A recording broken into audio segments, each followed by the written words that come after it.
This conference will now be recorded. Good morning, everyone, and welcome to Microsoft Word 2. In this class, we'll be building on the skills we talked about and worked on in Word 1 last week. And what we'll be doing today is we'll be looking at an existing document, okay, a rough draft, and we'll make several improvements, which will also, along the way, introduce us to more tools in the Microsoft Word menu or Microsoft Word ribbon. Now, just a quick note that in this class, I am using Word 2019, which is one of the more recent versions of the standalone uh, Microsoft Word. One of the more recent versions of this standalone program is what I meant to say. As long as you have access to Word 2007 or later, or even a 365 subscription, you'll see that whatever you learn in this class can be easily applied to those other versions. So in this class, we're going to be editors.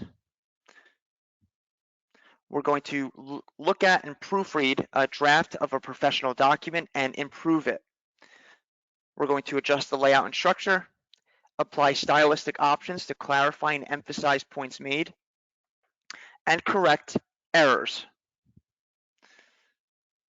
And we're going to approach all of our edits in 3 stages. First, we're going to look at the layout of the document, okay, the overall structure of that document. And then we're going to go and look at the styles, again, stylistic options, things like font size, bullets and numbering, okay, etc. And then in the final stage, we will review the document for any potential errors, some of which will be obvious, some of which will be not so obvious. All right, and then after all that, we're then going to also attach a cover page, okay, which is going to something we often do with professional documents like annual reports. Maybe we put a cover page on there with our name, maybe the name of our department, the date, etc. All right, and that will come towards the end of class. So these exercises are going to introduce you to more of the tabs and tools of Microsoft Word. We're going to talk about the keyboard shortcut in case you don't use these often. Okay, we'll review how we do that on a PC. And like I said, later on in class, we're going to introduce the cover page and also drawing and resizing objects. Now, we're not going to spend a whole lot of time on that, but I do like to do that at the end of class because it kind of prepares us for Word 3 next week if you plan on taking that, where we work in that class, we work almost exclusively with objects. All right, and in the end, this class will give you the tools to create a professional looking document.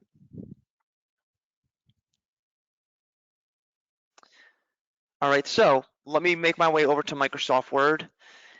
And I'm using, on this computer, I have Windows 10 installed, okay? And I have an access point to Word saved down in my taskbar. If you are opening Word right now with me, you can open it from whatever access point you're used to, whether you go to your Start menu, your desktop, or in my case, I'm going to the taskbar. And again, this is Word 2019. So just a quick, we are going to do a bit of review here. I like to, typically in the level 2 classes, I like to do some review at the beginning just to get the lay of the land, okay, to understand what we're looking at on the screen, and then we'll jump into the exercises. And then once we get to levels 3, 4, we kind of tend to jump right in, okay? So when we open up Word, just like other Office applications, Excel, PowerPoint Publisher, we come to the Start screen. The Start screen contains what's called a template gallery over here. All right, if you're not familiar with templates, they are ready-made, built-in specific types of a project. In this case, these are ready-made, built-in specific types of documents. All right, and essentially they give you a jumping off point. Everything's formatted, everything's designed. You just need to plug in your own information. So you'll see a number of categories listed at the top here. Let's say I need to build a flyer for my business. All right, Word offers a whole bunch of different templates based on different types of flyers. As you can see right here, here's one example. All right, like I said, it's already formatted, it's already designed. All I have to do is erase the generic text that's there and plug in my own unique text. And also, you'll see once you're on this next page, there are more categories on the right. So if you ever want to just kind of take some time while you're practicing and explore some of those templates, you certainly can. But for today, we'll be working on kind of a standard traditional document. So I'm going to go back by clicking on the back button here in the top left corner. And also on the start screen is your list of recent files. In this case, a list of recent Word documents. So these are all recent documents that I created and saved in Word, and I could jump back into them again if I want to begin working on them. So as you can see, I have Word 1 from last week, and there's the Word 2 document I need to work on today. So I'm just going to go ahead and click on that to open it back up.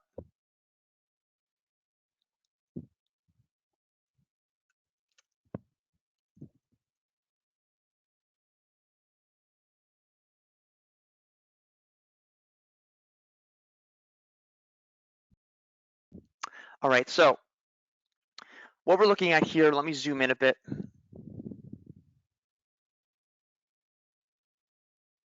Okay, so what we are looking at here is a rough draft of an annual report for our business called Dazzle Dance Studio. Now we're going to talk about this in more detail in just a few minutes. First, let's just go over the basics of using Word. Okay, so of course, this main part of the screen is the work area, and that's the page itself. You can see the left edge of the page, the right edge of the page, the top, and if I scroll down, you'll see the bottom edge of the page. And right now, this document is taking up 2 pages. All right, let me scroll back up to the top. Now remember, when we perhaps the most important thing when we're using Microsoft Word is that insertion point, that blinking line you see before the title. If you remember, the insertion point essentially tells you, it acts as a locator. When you enter text, when you erase text, when you insert maybe a new page, when you start a new paragraph, all these kinds of things that we kind of add or take away from the document, the insertion point tells us where that's going to happen. Okay, and we can move the insertion point around with our arrow keys on the keyboard, left, right, up, and down. Okay, left and right goes left and right through one line, up and down goes up and down goes to, one line and then to the next, as you can see. All right, we can also move the insertion point with our mouse. So if I wave around that I-beam, as you can see, if I just give it one single click, I can move that insertion point to a new location, which is typically much faster than using the arrow keys, because I don't have to scroll through an entire line. I could just go from one end to the other or down any number of lines wherever I need to go. Again, that's with a single click of the mouse. Okay, another thing that we do with this I-beam that I'm waving around is we often select text by clicking, holding, and dragging. And typically we're doing that to isolate or target that text, and then we apply formatting options to it. We increase the font size, we change the font color, we add bold, we add bolds and numbering. Okay, in most cases, when we need to apply a formatting option to existing text, we need to select that text first. So we're telling Word where we want to apply that formatting option. All right. Now also remember that when you're typing across the page, okay, when you reach the right side and you can't go any further, Word will automatically drop down your text to the next line space, and that's called text wrap. There's nothing I need to do that. Word does it for me automatically. When I run out of space on the right, it drops it down to the next line. However, when I need to start a new paragraph, as we see here, in that case, I need to hit the Enter key. And the Enter key, so after the end of this line, I would press Enter, and it would start a new paragraph here. And we'll talk more about the difference between lines and paragraphs a little bit later, because Word does differentiate between the two, line spacing and paragraph spacing. Also remember that around the top, bottom, left, and right of the page, we have those empty spaces. Those are called margins. Okay, so there's the top margin, for example. The margins that are there, you'll see this in really any document, things you get in the mail, whatever. We almost always see margins. And they're kind of there to keep to prevent the text from spilling over the edges of the page, which keeps it much more legible, especially if it's printed out. Okay, if you go from edge to edge, it's much more difficult to essentially read the document. So that's why those margins are there. You can customize the sizes of the margins, the dimensions, something again we'll talk about in a little bit. Now remember that to the right of your document is that vertical scroll bar to scroll up and down. And if you have more than one page, it will just keep scrolling through each subsequent page until you reach the very end of your document. And let me scroll back up. Now underneath of the work area, we have what's called the status bar. In Word 2019 here, it's a light gray color. All right, I'm kind of drawing around it right now down there with my red pen. In earlier versions of Word, this was a nice blue color. It was much easier to see. Now it's a light gray color, but it's still the same thing.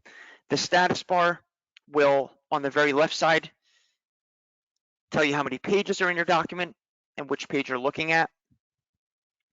It will tell you how many words are in your document currently. And over to the right are some quick ways to change the view of your document, which we don't really use often, but one you might want to use is the zoom level here. All right, this will zoom in onto your work area or zoom out from your work area. And that's what I used before to zoom in onto the page. And if you zoom in very closely, just to point this out, you will also get a horizontal scroll bar here. Oops, I drew over it. Let's get that back. All right, there's a horizontal scroll bar just above that status bar.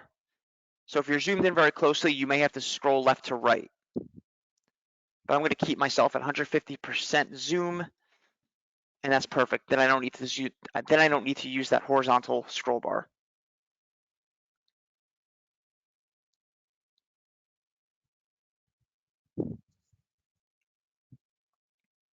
All right, now let's go above the work area and let's talk about the menu above that holds all the tools available to us in this program. Now, when we're using Microsoft Office 2007 or later,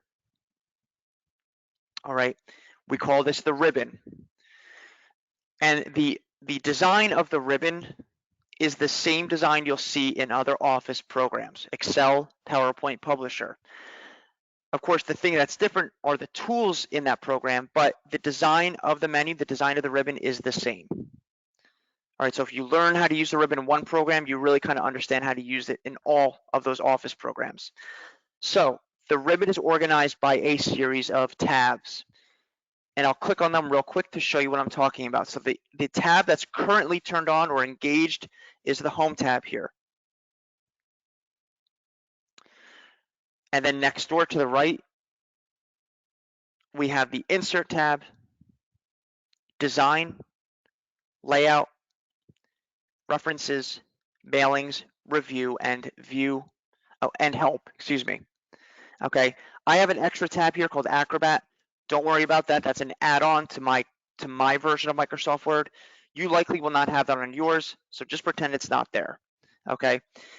So as you saw, when you click on a tab, you get a different set of tools for each tab.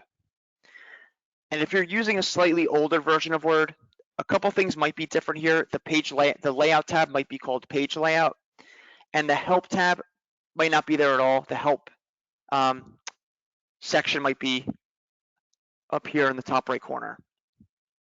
All right, but otherwise, everything is pretty much the same from Word 2007 on.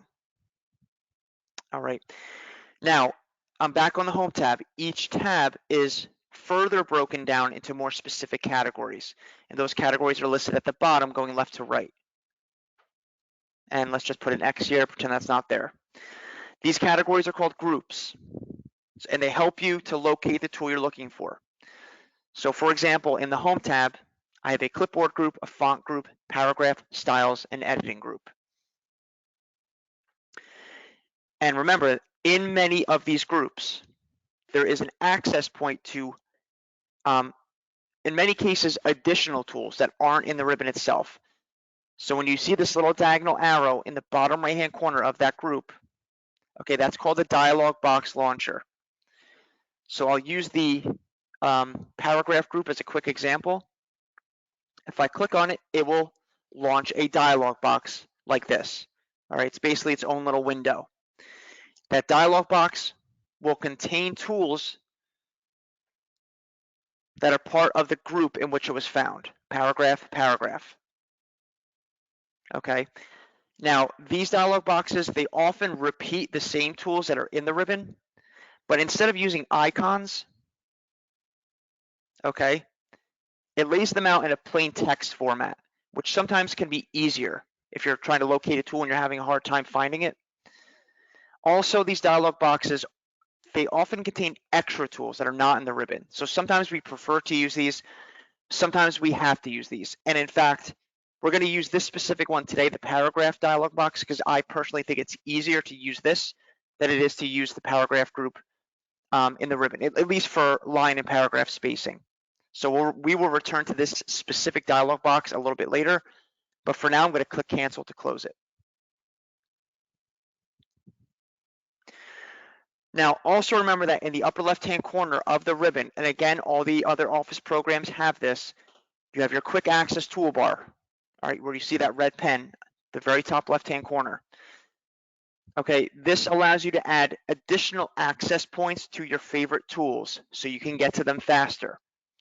So if there's a tool that you use, but you have to go to a different tab, you have to drill down through the dialog box to get to it, it might be easier to just add it to your quick access toolbar. That way it's always right there, one click away. Now to add tools to that quick access toolbar, go to the very right and click on the icon for more options, which is the triangle with the line over it. It will give you a preliminary list of some tools that you can add. But if you want to get to all the tools in the ribbon, just go down and click on more commands. And from this dialog box, you can add whatever tools you need. You just have to add them one at a time. All right, so you select the tab in which that tool is found. From this list, select the specific tool you need, and then click add in the middle. Repeat that same process for each other tool you want to add. When you're finally done, click OK at the bottom right, and then they will be available in your quick access toolbar.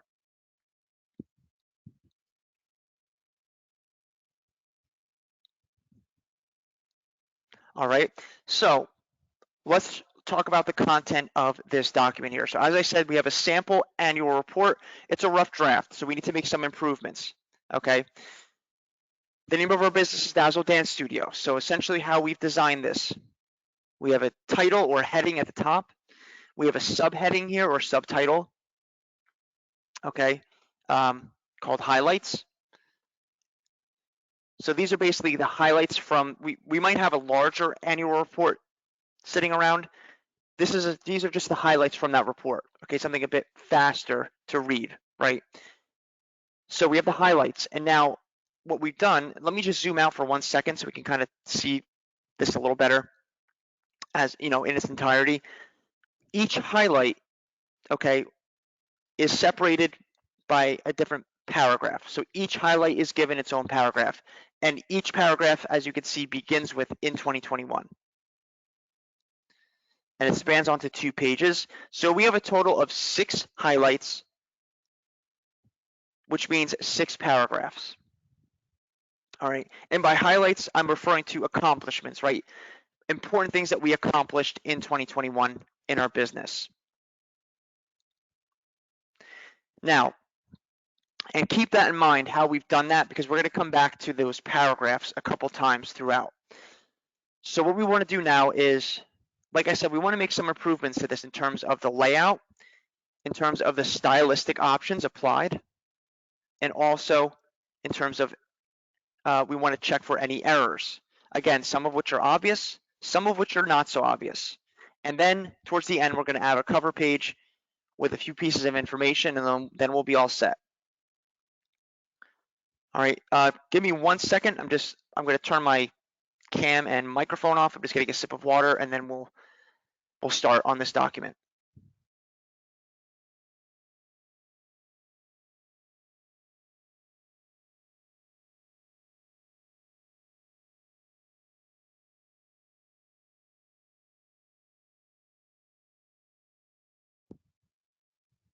All right, and remember, if you have any questions throughout, just use that chat feature and GoToMeeting, that chat bubble icon. So before we even get into the layout, which is kind of our first stage, there's actually one thing I want to do first. Something we did not do in Word 1, we didn't talk about headers and footers, okay? So when we are putting together, especially a professional looking document like this, something for work, for our business, whatever it might be, it's usually a good idea to include some identifying information. What do I mean by that? The author of the document, the date in which it was written, page numbers to help kind of keep it sorted correctly. Okay, and maybe the name of your department, the name of the company you work for, the name of a project or initiative, whatever it might be. So essentially what I'm talking about is information that is not really part of the content of the document. It really just has to do more with how we can organize the document and how we know, again, who wrote it and when. So identifying information like that is usually placed into the top and bottom margins of the page. So typically when we type, we're typing into what's called the normal text area, but you are able to put information into the top margin and down on the bottom margin. And when we do that, we are inserting a header and a footer. So because we need to insert a header and footer, we need to go to the Insert tab. So in our ribbon, let's click on Insert. Now the Insert tab, but the majority of the Insert tab is made up of what are called objects, something we're going to talk about a lot more in Word 3 next week.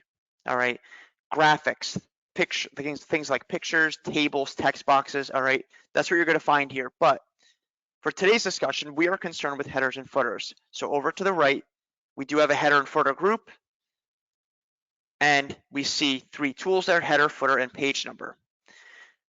Just a quick note, if the look of the icons in my ribbon is a bit different from yours, that's totally fine. It has to do with my screen resolution. All right, but the tools you're going to see are the same. They might just look a little bit different in terms of how they're arranged. So I'm going to go ahead and click on header.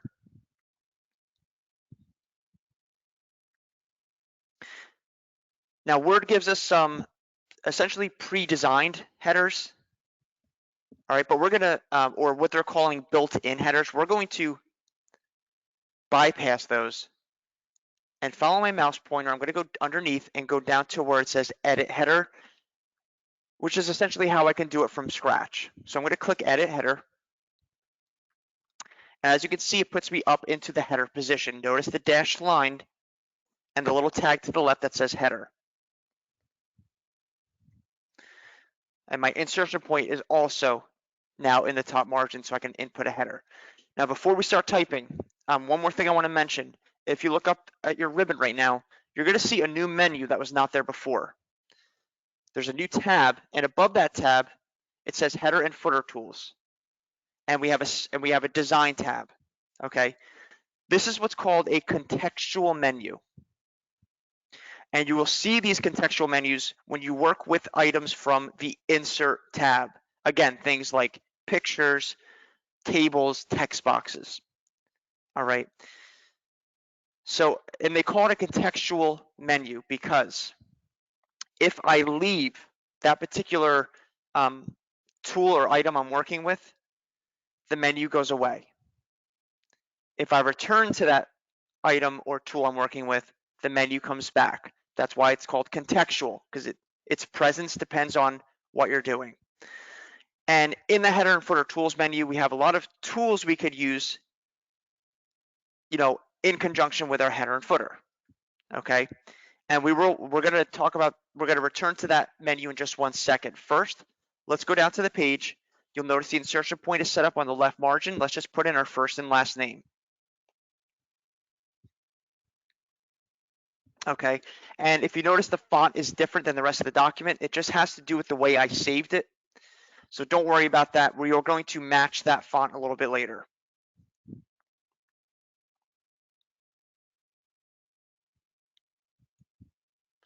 Now, we are able to create what are called alignment tabs.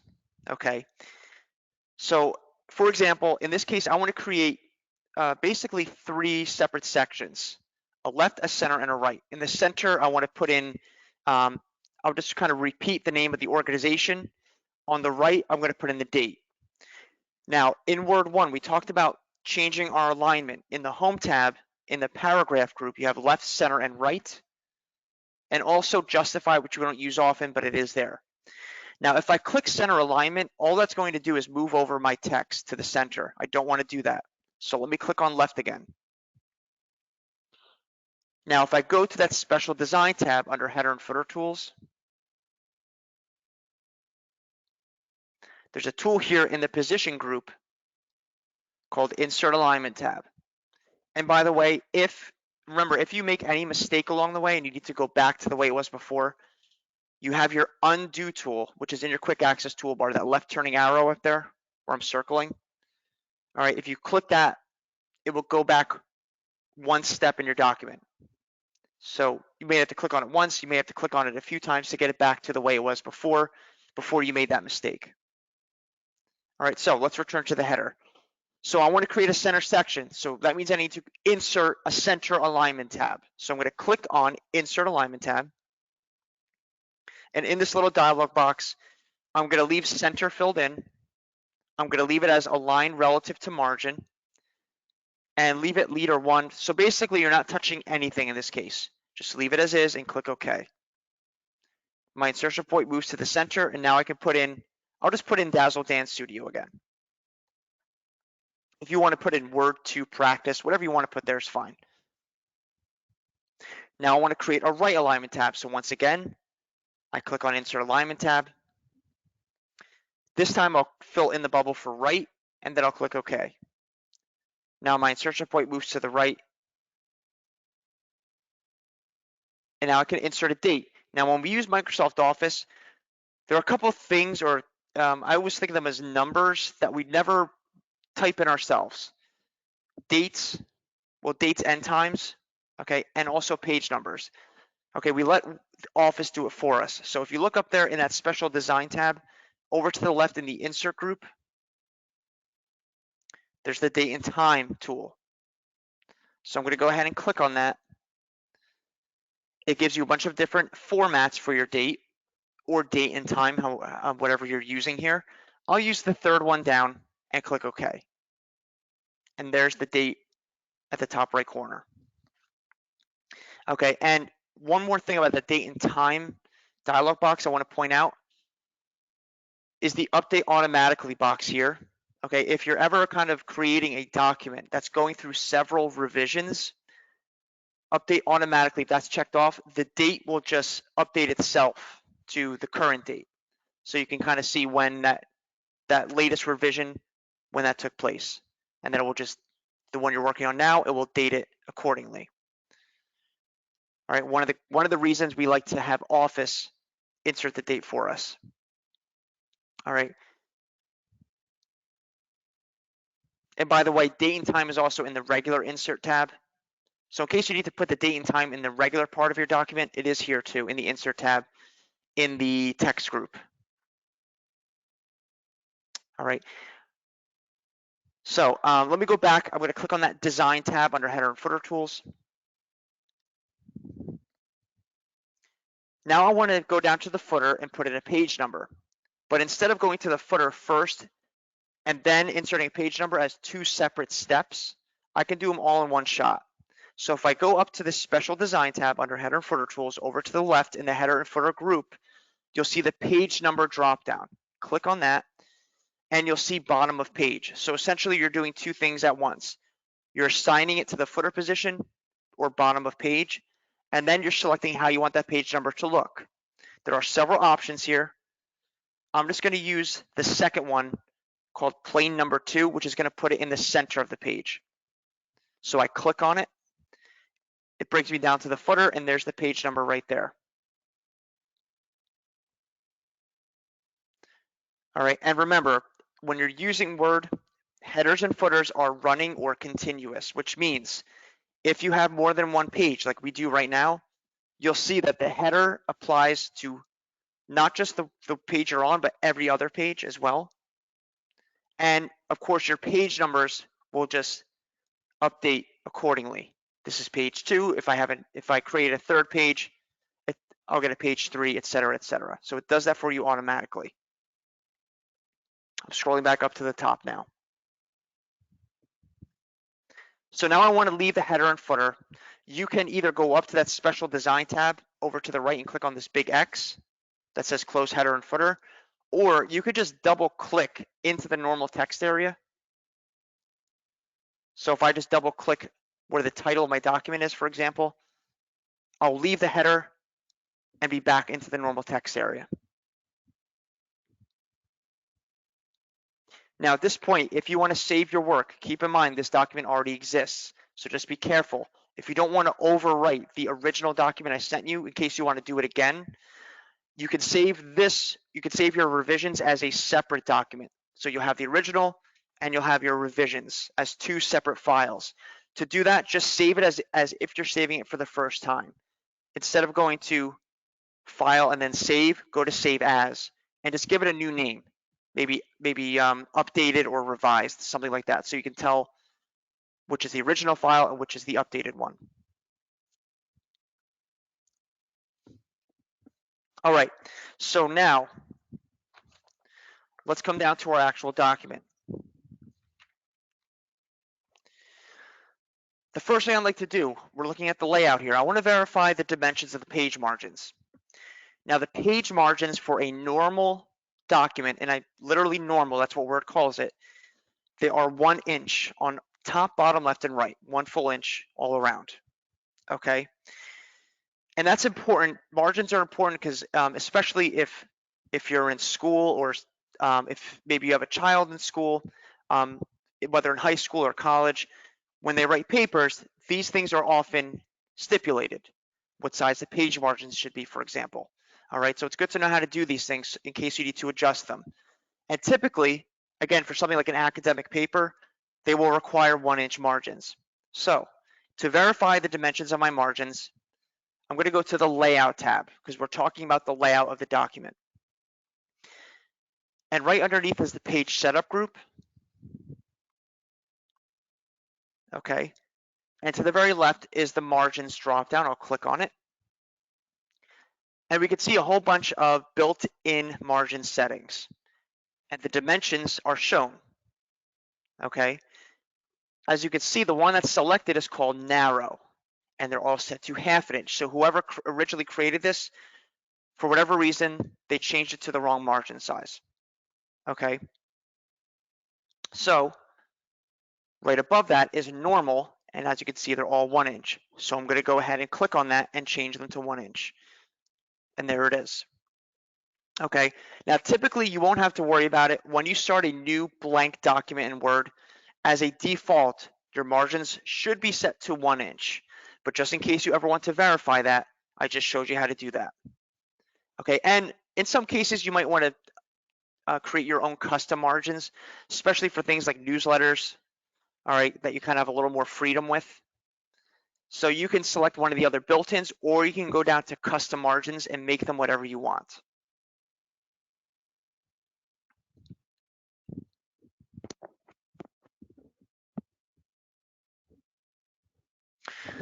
Now the next thing I'm looking at in terms of the layout is the spacing. I'm not too happy with the line spacing. So let's talk about this for 1 second. So remember, we said that each highlight is given its own paragraph, a total of 6 paragraphs. Okay, that makes sense.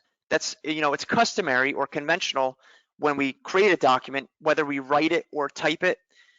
All right, each new idea or new section is given its own paragraph. So that makes sense in terms of how we did this. Each highlight is given its own paragraph. However, in terms of how it looks, I'm not really happy with this big spacing between each line because it kind of makes it more difficult to differentiate one paragraph from the next. It almost looks like one giant paragraph. So what I'd like to do is I'd like to decrease the spacing between the lines, but keep the spacing between the paragraphs. Okay, line, paragraph. And as I mentioned earlier, Word does differentiate between line spacing and paragraph spacing. So what we want to do is change our line spacing, but keep our current paragraph spacing. So in my opinion, the easiest place to do this is in your paragraph dialog box. There are 2 places to find this. In the Home tab, you have the paragraph group here. There's the dialog box. You can also go to your layout tab, since we're still talking about layout, and go to this paragraph group, and same thing, there's the dialog box launcher. All right, either one will give you the same dialog box. So I'm going to go ahead and click on it to launch that dialog box, and here it is. So down here we see spacing. We see before and after on the left and line spacing on the right. The before and after refers to your paragraph spacing. On the right, that's the line spacing. And just a quick review here. If you're asking yourself, well, what's the difference between a line and a paragraph? Remember, the lines that are in one paragraph, we call those contiguous lines. So these right here, okay? All the lines in one paragraph are called contiguous lines, and those lines would be impacted by the line spacing. When we press the Enter key to start a new paragraph, the space we create, that's your paragraph spacing. Okay, so let me go back to that dialog box. Oh, actually, before I open the dialog box, I almost forgot. I need to select the lines I need to adjust. So if you open the dialog box, just close it real quick. We're not concerned with the title. We're not concerned with the subtitle. So I'm going to select this first line and then just bring my mouse cursor down and highlight all the lines underneath. It will start to scroll by itself until I reach the very end, until I see $845. That is the end of the document. Now I'm going to scroll back up to the top. Now I'm going to go to the paragraph group and click on the dialog box launcher.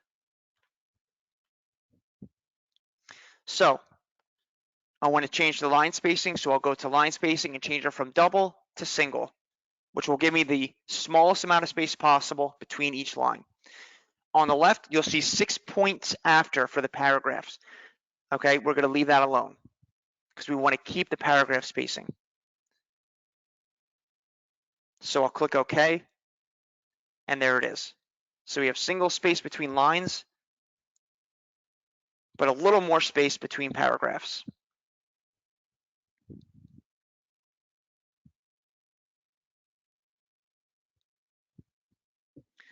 And again, since we're talking about formatting requirements for academic papers or anything else you might have to create, all right, that's, as you saw, typically academic papers require double space, so you would just keep it, you would select double in that case. Okay, actually, oftentimes it's sort of the opposite. They require double space, but you would eliminate the space between paragraphs.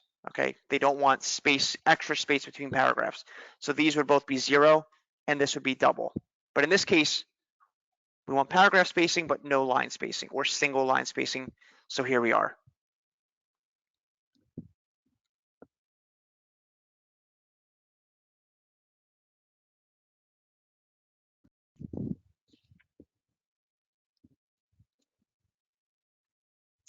All right, and just a little tip here. If you're ever looking at a document and you're kind of wondering, lines and spacing, okay, is kind of one of the, at least in my opinion, in my experience, one of the more difficult things to identify.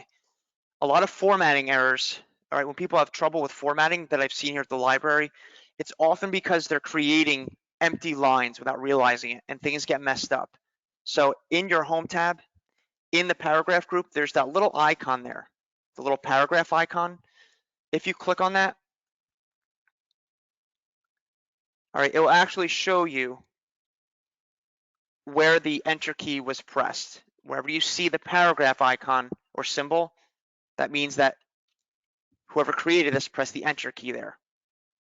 Okay, also when you see the little dots, which might be hard to see on your end, those indicate spaces.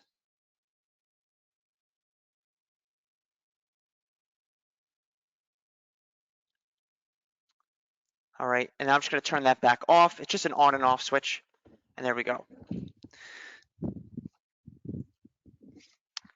Now, one more thing I want to do with this document that's not quite so obvious. I'm looking at the sort of order of the paragraphs.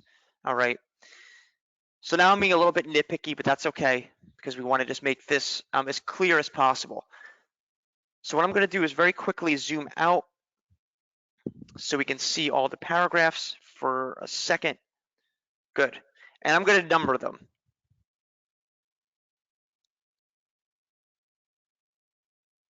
Okay, so there's our 6 paragraphs. Oh, and by the way, when we went to single space, notice we're now down to 1 page. Page 1 of 1. Okay, so I'm looking at this, and in paragraph 3, we mentioned this new person we hired. His name is John Doe. All right, he's right there, John Doe, in paragraph 3. And then in paragraph, so we go to paragraph 4, and then in paragraph 5, he's mentioned again for some other thing that he did. So maybe it might make more sense if the 2 paragraphs dealing with John Doe are in consecutive order. Okay, so he should be in paragraph 3, and then this paragraph should be paragraph 4. So essentially what we want to do is switch the order of the paragraphs very quickly. So what I'm going to do is take paragraph 4 and put it above paragraph 3 so that this one and this one are, on top and bottom of each other. Now we're going to do this in a couple of ways, one of which we reviewed in Word 1, which is just a simple cut and paste. So I'm going to cut paragraph 4 and paste it to a new location above paragraph 3. So the first thing I need to do, remember, it's a 4-step process. Step 1, we select the portion that we need to cut, which in this case is the whole paragraph. So by the way, the paragraph I'm talking about that I'm cutting is the one that starts with in 2021, we updated the studio, okay? And remember, if you need to select an entire paragraph, no more, no less, you could do a triple click with your mouse, 1, 2, 3. It's a little quick way to do that. Now we come to step 2 in the cut and paste process, which is to actually cut it. So I'll go up to the Home tab. The very first group is the clipboard group. I'll click on cut. Step 3, we select a new location for that portion of text, and we do that by relocating the insertion point. So I'll just click before paragraph 3, one single click to put the insertion point there. All right, and let me, I'll zoom in a little bit for this part, sorry. And again, in this case, I'm putting the insertion point before the paragraph that starts with in 2021. We created and filled a new position. Now the fourth and final step is to paste it. So I'll go back up to the clipboard group and click on the paste icon, the actual icon itself. And there it is. So now we just relocated that paragraph above what was paragraph 3. Now we can also do this another way, which is perhaps a bit faster. Okay, Word allows you to just literally move text by just clicking and dragging. So what I'm going to do is I'm going to undo this to go back to the way it was. I'm going to go up to my quick access toolbar, to that left turning arrow. Again, I'll circle it so you can see where I'm talking about. Top left corner of the screen. I'm going to click on it once and then a second time, and now it's back to the original arrangement. So once again, I'm going to select that paragraph. We updated the studio. Triple click. And instead of doing a cut and paste, I'm just going to click on it with my left mouse button, hold it down for a second, and then you'll see a thicker, darker insertion point pops up. Thicker and darker than what we usually see. And if you just hold down your mouse button and drag that insertion point up line by line until you reach the beginning of this paragraph, paragraph 3, let go. We just accomplished the same thing, but in a different way. All right, I'll do it one more time real quick. Select the paragraph, click and hold down the left mouse button. When you see that insertion point, drag it up line by line until you're at the beginning of paragraph 3, and then let go. And there we have it.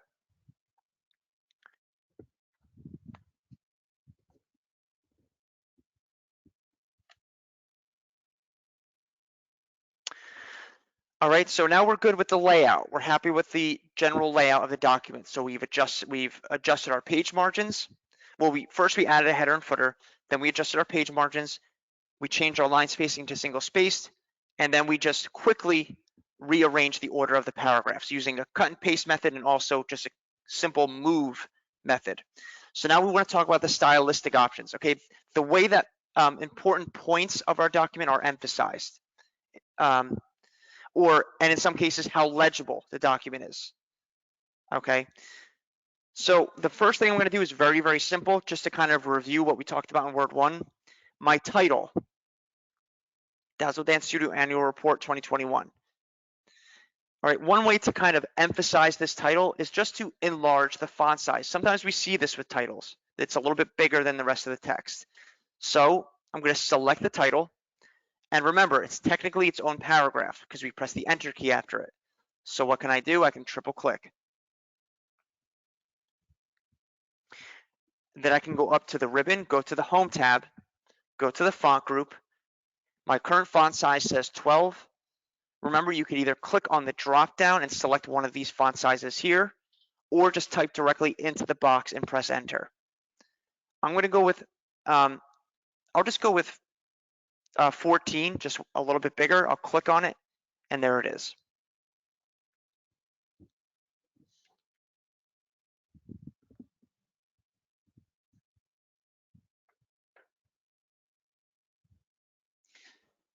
Now, the next thing we want to do is change the font. So, aside from our header and footer, the font for this document is the same for every line and paragraph. The font we're using is called Comic Sans, which is, as you can see up here in the font group. Okay, if you're familiar with Comic Sans, this is a font that's usually used for less formal or more informal documents, things that are more lighthearted, maybe a fun email you send to somebody, or just like if you're typing up maybe a flyer for a fun event.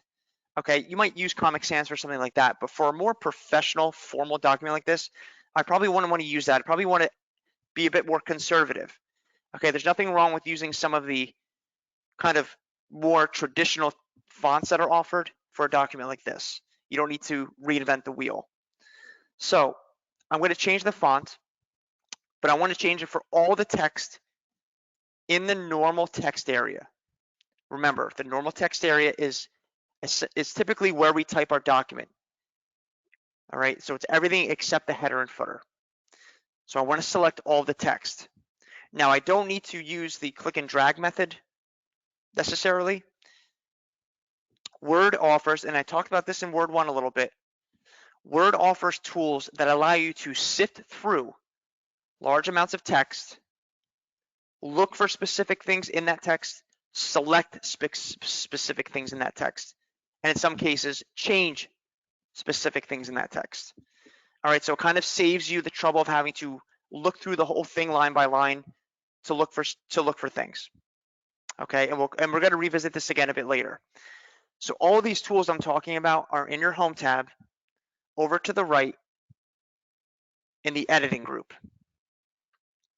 Okay, and like let's imagine this document was 20 pages long. All right, if I want to select all of the text in the whole document, I can scroll through, but I might miss a page or something, like the very last page. I might not realize it's there. I might miss it. Okay, I might undo my selection. There are things that could happen that might mess up what we're about to do next. So a safer option is to use what's called Select All, which will just select all of my text with just one click. So in the editing group, we go to Select, and then we click on Select All. And it selects all of the text in the normal text area. So everything except the header and footer. Now, another way to do this, just to show you real quick, if you click anywhere outside of that selection, just to undo it, you can also use a keyboard shortcut for this.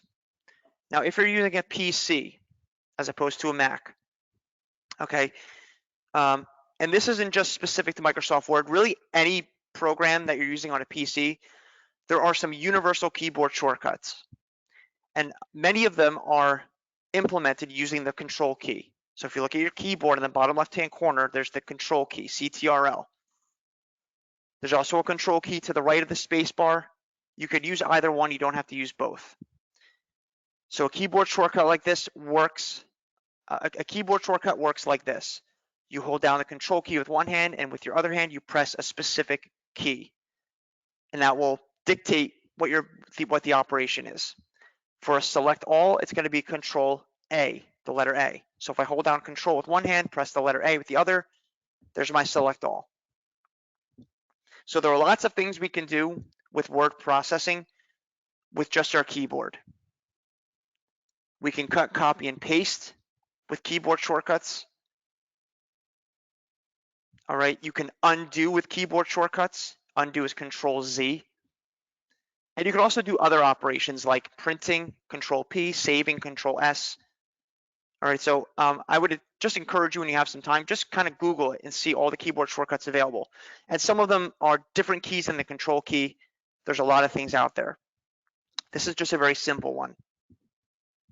So now that I've selected all of my text, I'm going to go ahead and change the font. So I'll go up to the font group and click on the font dropdown.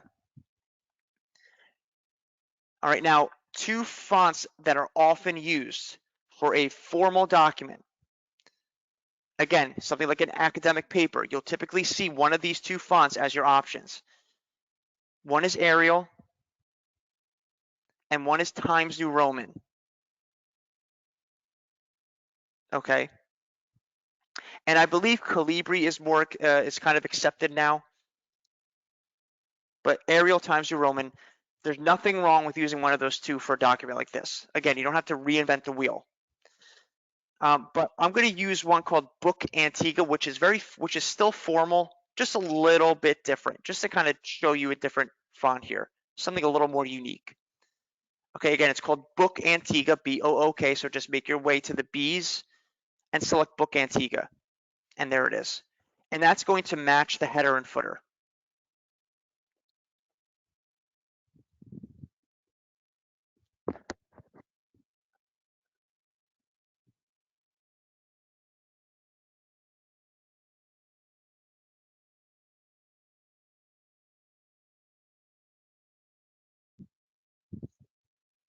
All right, so now we're still talking about stylistic options. All right, how we're emphasizing points made in this document. So I'm going to return to this, to the paragraphs. So we kind of were, by changing the line spacing to single spaced, we definitely enhanced the way that these paragraphs are read, because we can differentiate one paragraph from the next a bit more easily. Okay, but I might want to still take this a step further. So we're talking about highlights from our main report. With highlights, we often list highlights. Okay, and by listing, I mean we either put bullets in front of them or numbers. All right, so like when somebody says, show me the bullet points, that's essentially what we're doing here, the bullet points from the larger main annual report. So I might want to take this a step further and kind of convert these paragraphs to list items, which really just means that I'm going to put bullets in front of them. Okay, that's all that really means. We did do this in Word 1. We're going to revisit it here again. So first thing I need to do is tell the program which paragraphs I want to put bullets in front of or convert to list items. I'm not concerned with the title. I'm not concerned with the subtitle. So I'm going to just kind of what we did earlier, select all the paragraphs. Select your first line and then just bring your mouse pointer down and highlight all the lines underneath until you reach the end. And again, the last thing you should be highlighting is $845. Let me scroll back up to the top.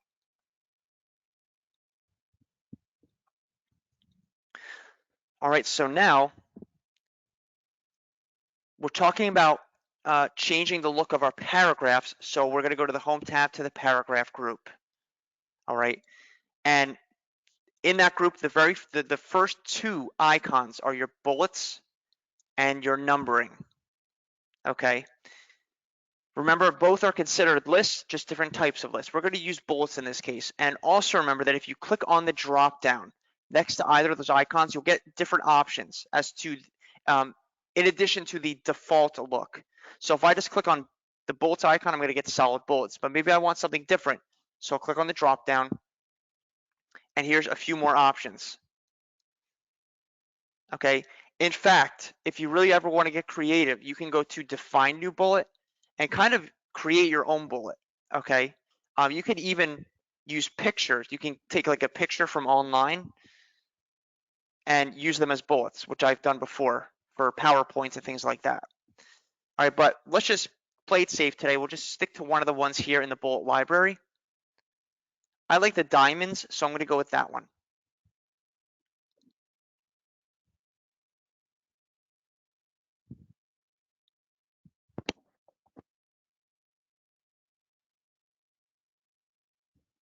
And you'll notice it accurately placed the bullets before each paragraph. How did it know? Because of where I pressed the enter key. So that's where it knows where to place the bullets.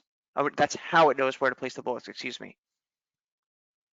Okay, now remember, when you convert your document to bulleted or numbered, it will stay in that format.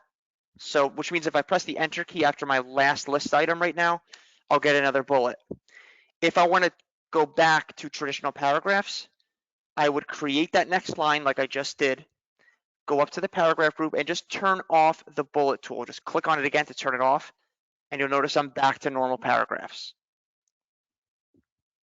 All right, but let me just press the backspace key to erase that empty line. And there we go.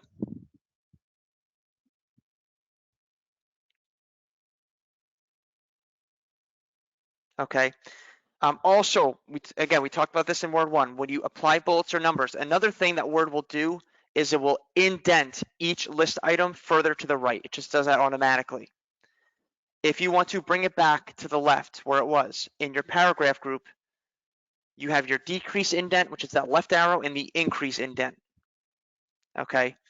So with all of these selected as they are, I can click on decrease indent and it will go back one indentation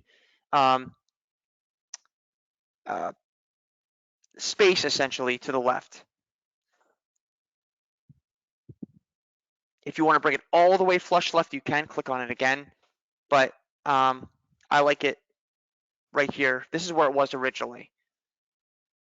So just click it once to the left and you'll be back to where it was.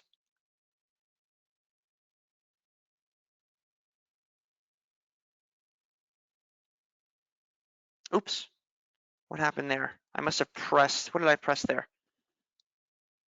There we go. I grabbed, see what I did? I created a space somewhere and it threw it off. So let me just click undo to go back. Bear with me for 1 second. When all else fails, just undo.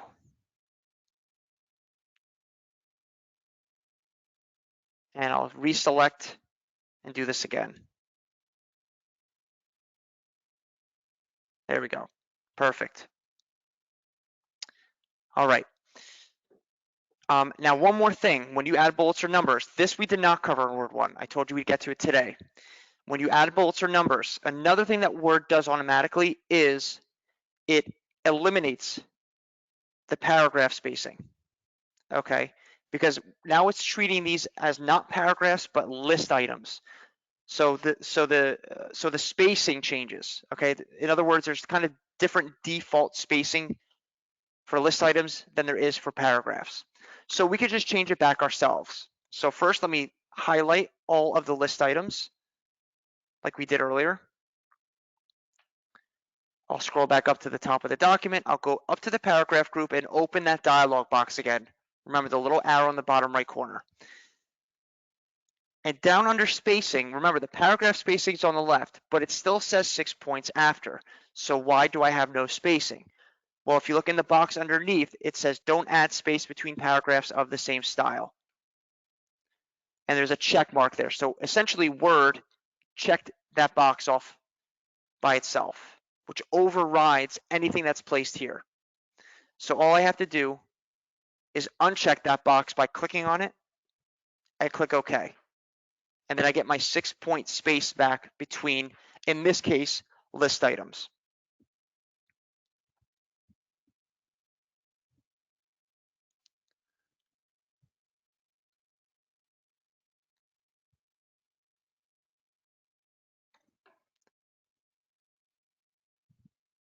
All right, so if you wanted to set up a document ahead of time with no spacing between paragraphs, and no spacing between bulleted or numbered items, okay?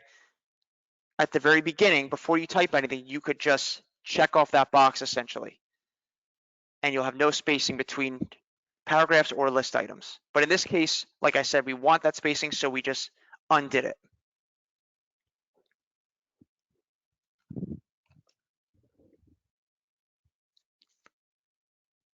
Oh, and I'm sorry, you would put 0 in both of those boxes and then check it off.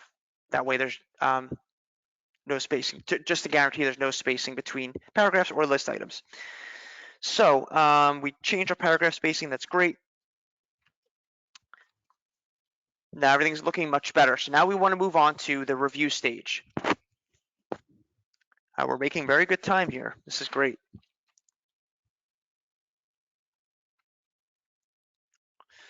Let's talk about the review stage. So now we want to review this for any errors. All right, there are some errors that are obvious and some that are not so obvious. So let's talk about the obvious ones first. In Word 1, we talked about spelling and grammar check. Let's talk about it again. When you type up a document in Microsoft Word, the program will keep track of errors as you type. Spelling, in most cases, spelling errors, sometimes grammar errors. Okay. Spelling errors will be indicated with a red squiggly underline. As you can see, I have 1, 2, 3, 4, 5 of them total. Okay. So I'm going to go ahead and correct those. And I do that by just launching my spelling and grammar check tool. And as I advised in Word 1, I always like to set up my insertion point at the very beginning of the document. So I'm going to place it before my title. Why do I do that? Because spell check will start looking where your insertion point is. Okay. So if my insertion point is before the word recessed, it's going to start there. Eventually it will circle back to the one above it. But especially if you have a very long document, I find it's much easier to keep track of your corrections if you start from the actual beginning and complete at the actual end of the document. All right, so I'm going to set up my insertion point at the beginning. Make sure nothing's highlighted, by the way. All right, put your insertion point at the beginning. We're going to go to the Review tab and click Spelling and Grammar all the way on the left in the Proofing group. This will launch your Spelling and Grammar check tool on the right. We would call this a pane, P-A-N-E, like a window pane when you have a menu like this. And I explain how this works in Word 1. I'll just briefly go over it again. It's very simple. If you've used this in earlier versions of Word, it might look a little bit different, but it works essentially the same way. It will first show you the way it's currently spelled in your document, which is incorrect. Underneath, it will give you a list of suggested spellings, what it thinks you're trying to spell. Sometimes you'll see just one, sometimes you'll see more than one. But usually the likeliest suggestion, the one that the one that you are indeed trying to spell correctly, will be at the top. Okay. So to change the spelling, just click on the suggestion itself, and then it will move on to the next one. In this case, I get 3 options. The one I need is at the top, so I'll click on recessed here, move on to the next. Attract, I get 1 option. It is the one I need. Notice the dictionary definitions there in case you're not sure which spelling you need. So I'll click on this. Outsourcing, the one I need is on the top. I'll click on it.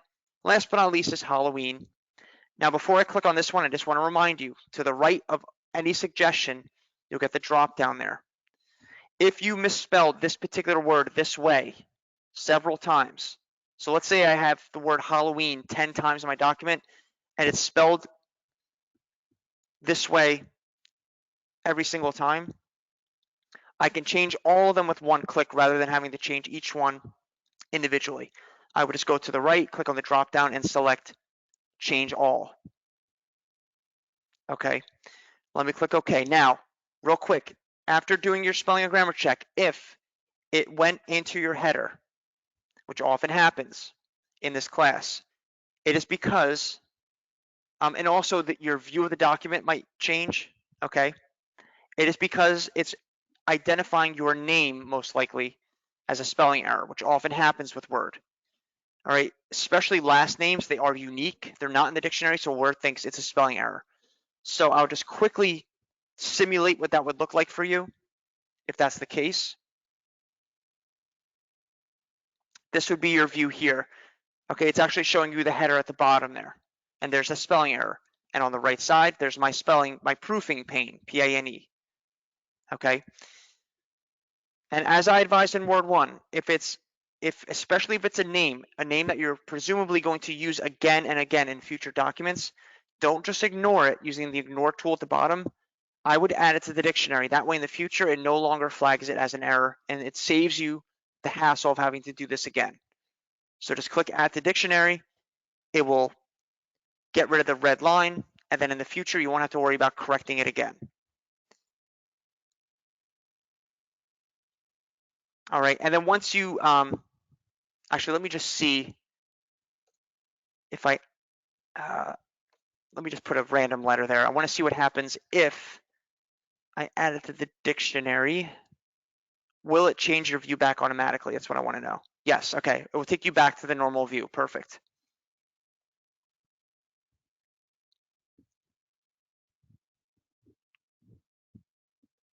All right, now, last but not least, we have some errors that are not so obvious. So as I always advise, whenever you create a document or really any project on a computer program like this with a lot of text, especially, you always want to proofread. Don't assume that spell and grammar check is going to catch everything. You still want to proofread your work because there might be some things that Word did not pick up on. So as an example, if I scroll down, let's return to this gentleman named John Doe. All right, his first name appears 3 times in this document. Twice in this paragraph and once in this paragraph. Now, this particular John that I work with, he spells his name J-O-N, not J-O-H-N, which is another common way of spelling the name John. Word did not pick up on it because for all it knows, this is just how he spells his name, a very common way of spelling it. But I need to change it to J-O-N so it's accurate. So, of course, in this case, we only have 3 instances of the name John. It wouldn't take a whole lot of time to correct them individually. But let's pretend this document was 20 pages long. Let's pretend his name shows up 100 times. Okay, we don't want to have to read the whole thing line by line, looking for the name John and correcting it. It takes too much time, and we might miss 1 or 2 of them along the way.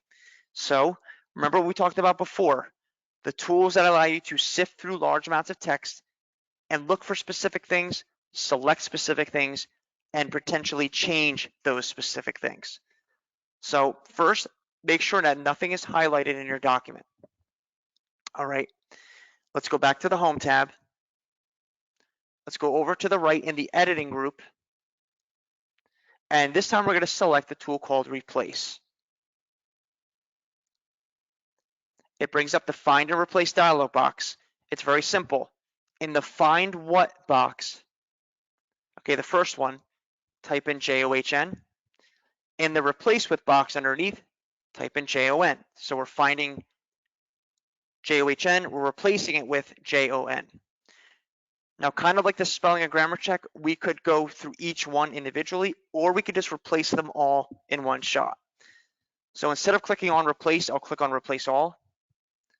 I'll get a message saying all done. We made 3 replacements. I'll click OK. This dialog box will stay open in case there are other things you need to find and replace. We don't, so we'll click on Close. And if I look at my document, we did successfully and accurately change the spelling of his name. 1, 2, and 3. And Find and Replace, by the way, it's a really great tool, not just for correcting errors, but for updating documents. So, for example, let's just pretend that next year, when I create my annual report for 2022, I want to keep the same exact formatting. I don't want to have to reinvent this. And I'll just kind of erase the text that's there and just update the accomplishments or the highlights. Okay, so to save time, I could go to Replace. I could find 2021 and replace them with 2022. And as you can see, it would save me a lot of time on my title and in the beginning of each paragraph. But I'm going to undo to go back the way it was. So it's 2021 again. Perfect.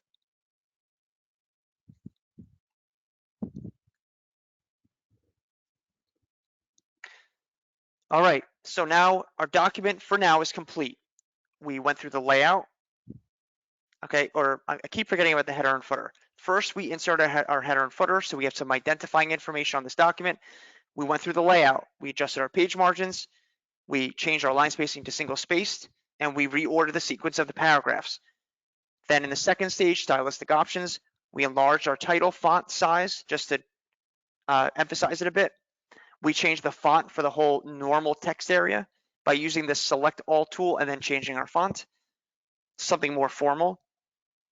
And then we converted the traditional paragraphs to list items by adding bullets, okay? And then in stage 3, we then corrected errors using spelling and grammar check and using find and replace. So now, oh, I forgot to change my last name back. Let me do before I forget. There we go. Now let's go ahead and add a cover page to this.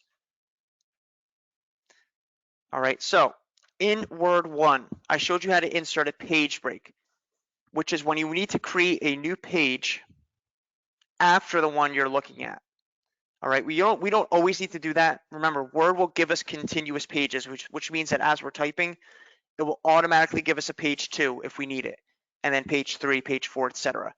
But sometimes we want to start it, we want to create a new page before we've reached the end of the one we're working on now.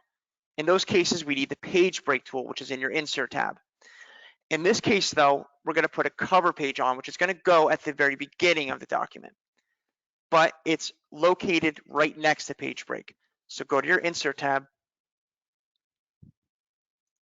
and on the very left side in the pages group, you will see cover page. And also remember that's where page break is as well. So I'm going to click on cover page. And to add a cover page, we need to use one of these built-in templates. All right, give me 1 second, getting a sip of water, and then we'll add our cover page.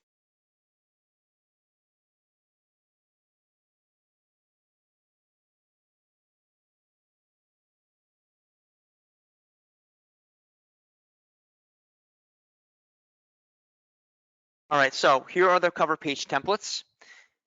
We'll talk about these templates in more detail when we open one up. So for now, let's all select the same one. I'm going to use the scroll bar here to scroll down. And there's one called Sideline, S-I-D-E-L-I-N-E, Sideline. I'm going to click on that one and use that. And here's my cover page. And of course, it automatically put it at the beginning because it is a cover page. It's just going to do that. If you have 20 pages in your document, no matter which one you're looking at, it's going to put it at the very beginning. Okay. So this is our cover page, but it's using a template. And so let me just talk about this for 1 second. We won't go into too much detail because we're going to talk about this more in Word 3 next week. This is also very good practice, by the way, for PowerPoint. If you plan on taking a PowerPoint class or you want to learn more about PowerPoint. Okay, so a template, as I mentioned at the beginning of class, it is a built-in pre-designed document. So it includes things like they often include objects, and that's what we're seeing here. So if I click down where it says company name, for example, okay, these 3 lines, company name, document title, document subtitle, these were created using a table. How do I know? Because if I click on any of those lines, look up in your ribbon and you will see a contextual menu, like we saw with header and footer. In this case, it says table tools. All right, so this is using a table. And you can actually see it better if I do this real quick. Okay, there's the table, 3 rows. As you scroll down, you'll see more text. This is also a table. Okay.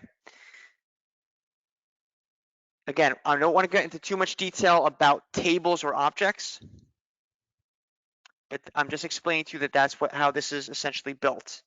Okay. Also, in the table, all right, we have this generic text in brackets.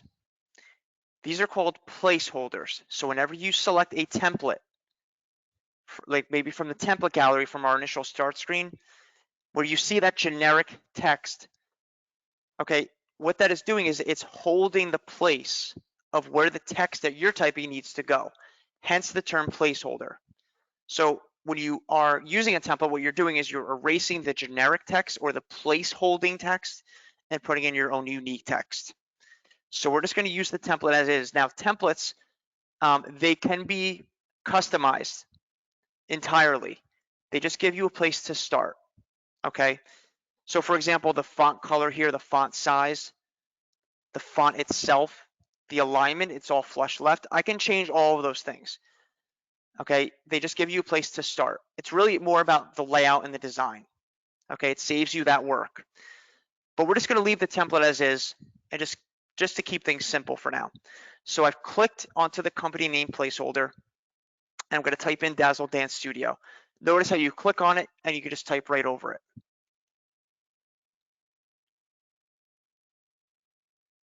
Oops, let me go one down there.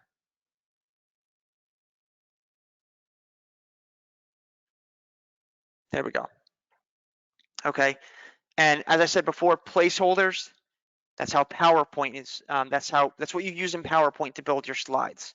So this is good practice for PowerPoint and for Word 3 next week.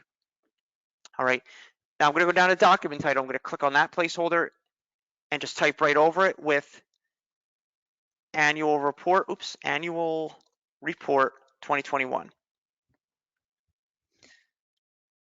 And then I'm gonna click on document subtitle and you guessed it, put in highlights.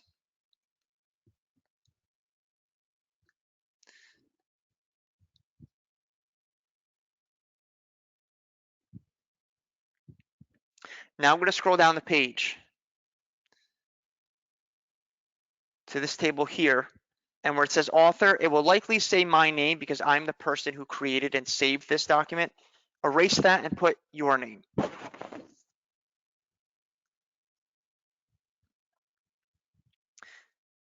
Now under that, we have a date. Now this particular tool it's using, it's essentially an add-on. So there are a number of tools that you can basically download and add them on to your version of Microsoft Word.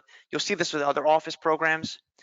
Okay, it's using a calendar tool that's built into the program. You likely will not have this tool. And in fact, I'm not even sure if it's possible to, you might have to, I think this is one you might have to download separately. So there are some add-ons that are, it's kind of strange, but you have to essentially turn them on, but they're already built into the program. You just have to turn them on manually. This one, I think though, you have to download separately and then turn it on. So it's not included with Word initially. But again, I don't want to get into too much detail. I don't want to confuse you with too much information.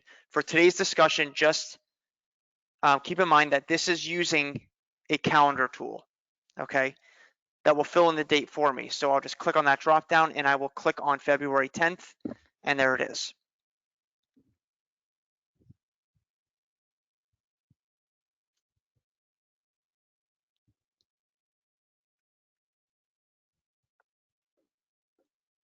Now, one last thing I want to do. We're almost out of the woods here. We have our company logo. We want to put that in this big blank area here. So here's where we really get set up for Word 3 next week. Now, in the real world, typically when you insert a company logo onto your document or whatever it is, that logo is usually protected or copyrighted, right? So it's usually saved as a file on our computer and then we insert it that way. But because we don't have access to that here, we're not all using, we don't have access to the same files, of course, we're just going to kind of pretend that that's what we're doing because the process is just about the same. Okay, well, relatively the same. So what we're going to do is just insert a generic shape here and pretend that that's our company logo. So Let's go up to the Insert tab, because remember, when we insert objects, okay, graphics like pictures, tables, text boxes, shapes, they're going to be in your Insert tab. In the Illustrations group here, you'll see an option for Shapes. Click on Shapes. And we're going to, oh, actually before, no, never mind. I'm sorry, I'm overthinking.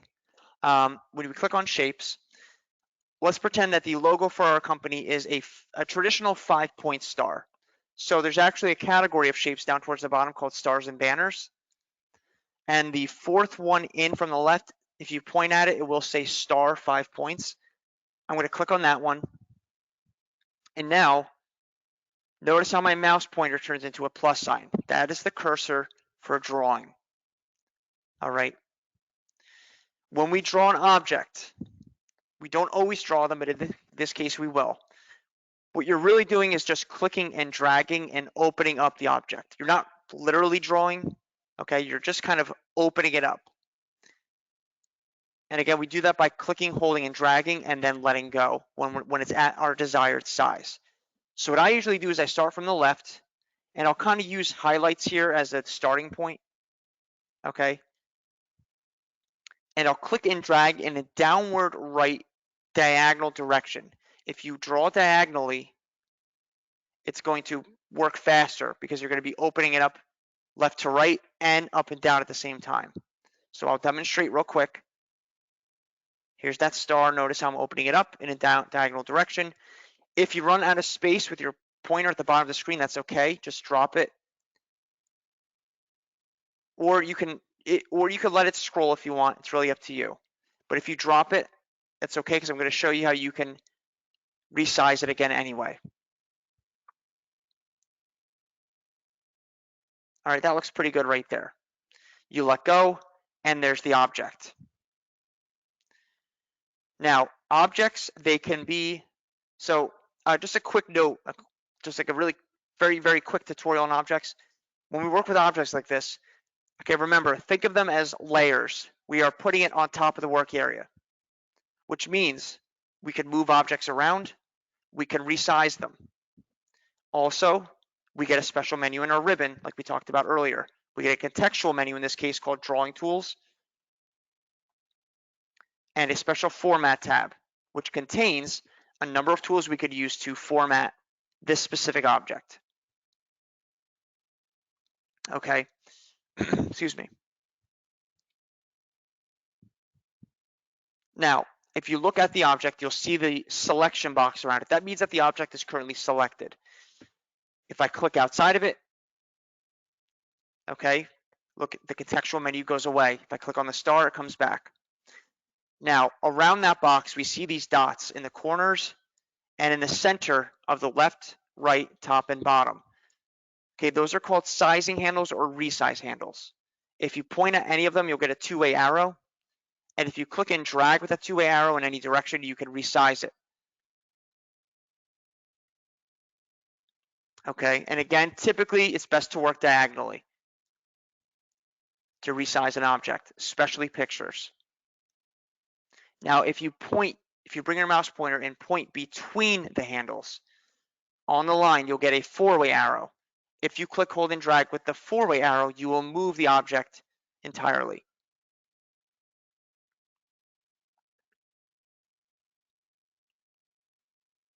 Okay, now if you want your star to be the same size as mine, just to, so again, you can resize it with the click and drag if you want. Okay, but another way to resize, and just to ensure that we're all on the same page in terms of the dimensions of this star, if you go up, make sure your star is selected. If you go up to that special Format tab, over to the right is the size group. And you'll see the vertical dimension and the horizontal dimension. So mine is 3.43 vertical, 4.26 horizontal. So if you just type into that box, it will just resize it immediately to those dimensions that you've typed in. Again, it's 3.43, 4.26.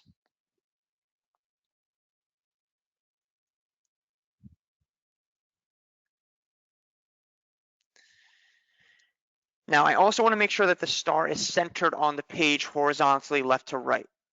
It's kind of off to the left right now. There are a few ways to do this, okay? For today's discussion, let's do it. Well, I guess they're both just as easy, okay? But if you go up to that special format tab and you go to your arrange group, okay? You will see a, actually, let me look. You'll see the align drop down. Okay, select align center, and that will put it in the horizontal center of the page. Okay, if you're wondering where you see align middle, that would be the vertical center, up and down.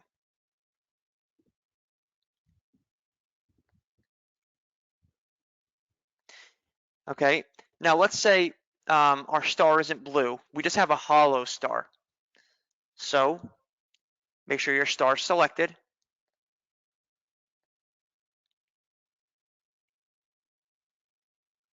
You'll see two groups here in that special format tab, shape styles and word art styles. We'll talk about these a little more next week. Shape styles has tools that will impact the object itself. So in this case, the star. Word art styles will apply if you have text. So if we were using a text box, for example, whatever you select in word art styles will impact the font or the text. Okay.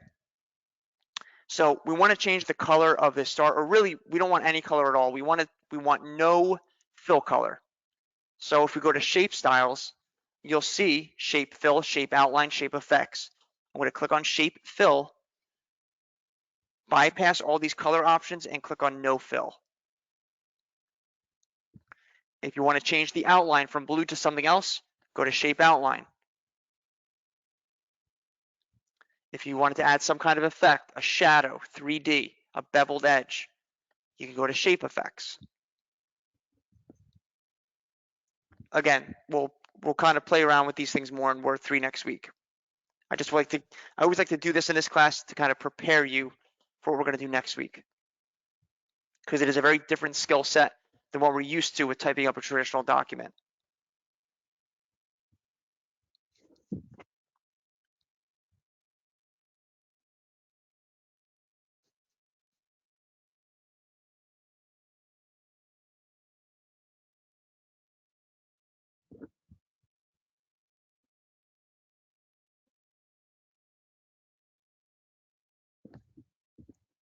All right, and we'll just take this one step further real quick. Maybe we want to put the name, maybe our logo contains the name of our business in the center. All right, so I'm going to unselect the star. I'm going to click outside of it. All right, I would just unselect that object, because if you want to insert another object when another one's selected, sometimes you don't get the same options. So unselect that object. Let's go back up to the insert tab. This time we'll go over to the text group and select text box.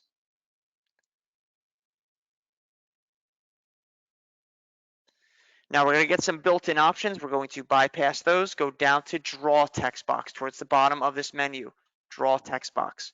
Once again, we get the draw cursor, the plus sign. So I'm just going to draw it in the middle of the star. It doesn't have to be perfect. We can always fix it. And there's my text box. Now, if I double click into the text box, oops. All right. I think it has to do with the layering. Sometimes it could be there's a little kind of glitch here. So let me just, in fact, do this. Nope, let me do it again. I'm just trying to simulate what it's going to be like for you. Okay, if you double click and you don't see your insertion point, press your backspace key and then you'll see the insertion point. It's registering some kind of extra space in there or something. I can never quite figure out why. It's just a little thing that happens. So after you click into it, if you don't see your insertion point, press the backspace key and then the insertion point will pop up. So now I'm going to type in Dazzle Dance Studio. Okay, The same rules apply as if you're typing right onto the page. We have text wrap. It will drop it down to the next line if it needs to.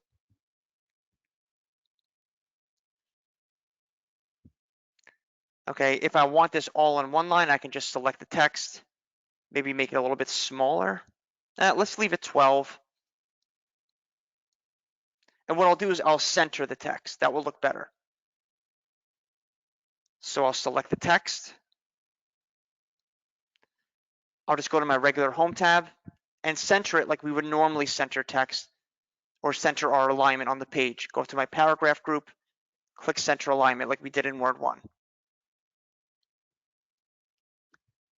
And I'll just close up that extra space at the bottom. Notice the same, we can do the same things with the text box like we saw with the shape. We can resize it and we can move it around. So I'll just kind of close up the space by resizing it like this. I'll show you a better way to do that next week. For now, that's the easiest way to quickly get rid of that excess space.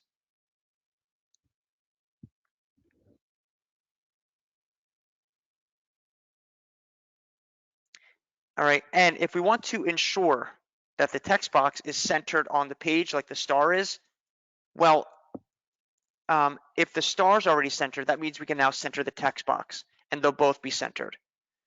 So I'll do the same. I've selected the text box. I'll go up to the special format tab. Over to the right is the arrange group. I'll go to align and then align center. Now the text box itself is centered on the page.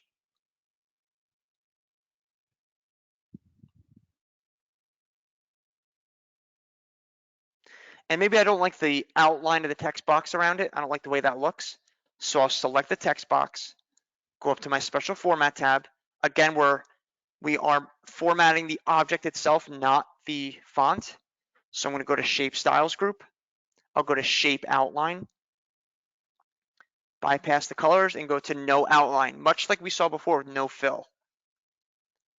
And now there's no outline around the text box.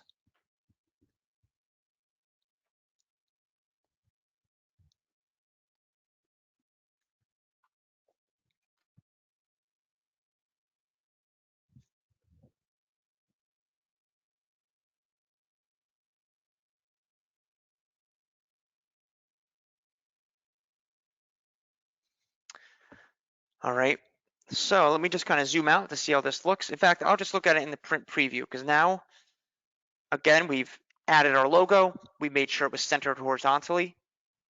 We also removed the fill color. We also layered a text box on top of it. All right, we also centered that on the page and got rid of the outline, which I think looks a little bit better.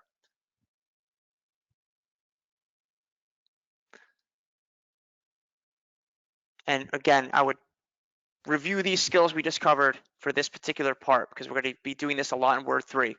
We're going to be building a newsletter with a lot of different objects. All right, we will be hardly typing onto the page itself at all in Word 3. So let's review. After our cover page is complete here, we're all set. If you wanted to run another spelling and grammar check, you could, of course, in case you spelled something incorrectly. And then let's go to our print preview. I'll go to File. Oh, one thing I forgot to mention. I almost forgot. The header and footer. Remember, I told you the headers and footers are continuous. They're carried onto each page automatically. In this case, they were not, because the cover page is essentially treated as a separate section of your document. Okay, it's possible in Word to create different sections, and in each section, different rules apply, formatting, headers and footers, etc. So that's essentially what happened. When we inserted a cover page, it created a different section. So there's no header, there's no page number, and page 1 is still considered page 1. It's not a page 2. All right, so now let me go to print preview. I'll go to File, I'll go to Print. There's the preview, that's how it will look if I print it. All right, looks great.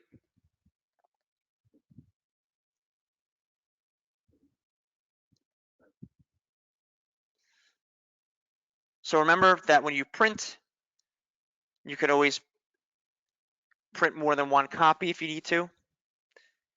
Always make sure you're selecting the right printer before you print, before you click the big print button. If maybe you're at work and you're hooked up to more than one printer, always just verify that. And if you ever need to print specific pages or a subset of pages from a whole document, remember you could always change that here. All right, so if you actually don't even have to change this to custom print. You could just click right into the pages box. So let's say this was 10 pages long and I needed to print out pages 1 through 5 and leave the other ones out. I could type in 1-5, press print, and then it prints out only those first 5 pages. You could also do non-consecutive pages. If I needed pages 1, 4, and 7, I could put in 1, comma, space 4, comma, space 7, and then would print out only those specific pages. All right, and then there are other ways to change the setup of your page, orientation. If you're printing out to a different size paper, not 8.5 by 11, maybe it's an 8.5 by 14, you could change that here. All right, another place to change your margins is here. And also you can actually change the number of pages it's printing out onto one piece of paper in the printer, where it says 1 page per sheet. All right, so when everything looks good, if you want, at home or wherever you are, you can click print here and print out your work. And remember, if you need to get access, you have that document that I sent you. So if you need to get access to the original again to work on it, if you want to review, you could always just start from scratch again.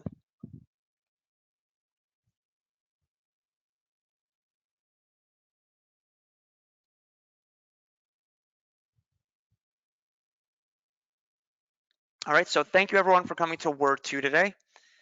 If you have any further questions, by the way, you can go ahead and direct them to GoToMeeting chat. Click on that chat bubble, select Organizer Only, type in your question, hit send. All right, in the meantime, I'll go through a few closing remarks and then we'll be all set for the day. So thank you for coming to Word 2 today. The next class in our Word series will be Word 3 next Thursday, February 17th at 10 a.m. And as I mentioned, we will be working with objects. So we're going to work with tables and text boxes and pictures to build a graphically rich newsletter.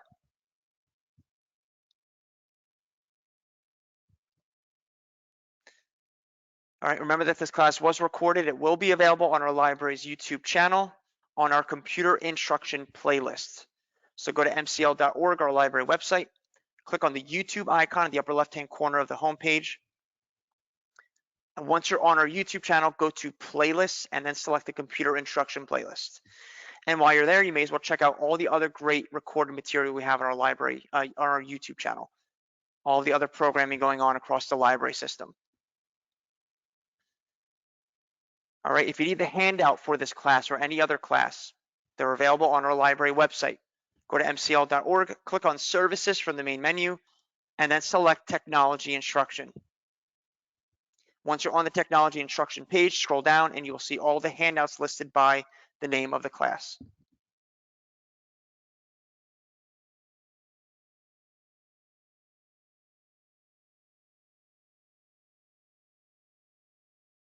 All right, now while you're on the Technology Instruction page, from there, you can sign up for more classes.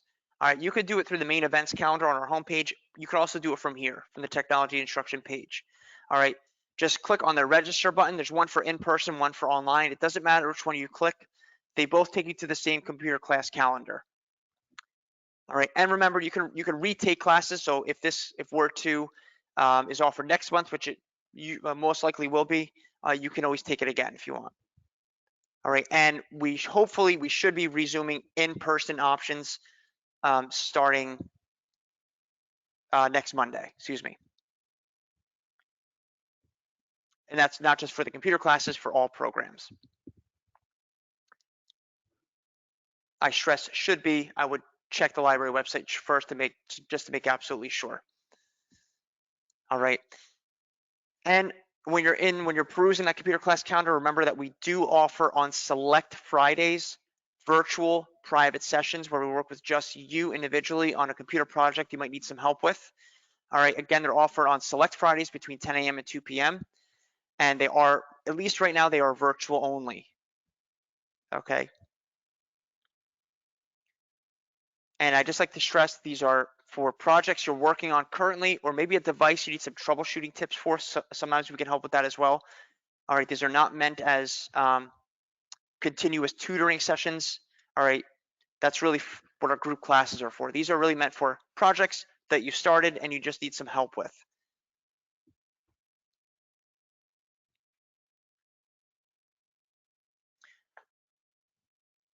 All right, otherwise, if you have any other questions about our technology instruction program, anything you learned here today, registering, anything like that, you can always send us an email to techclass@mcl.org.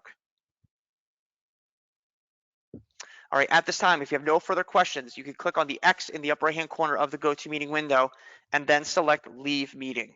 If you are leaving, thank you so much for coming today, and we hope to see you again in class very soon. Take care.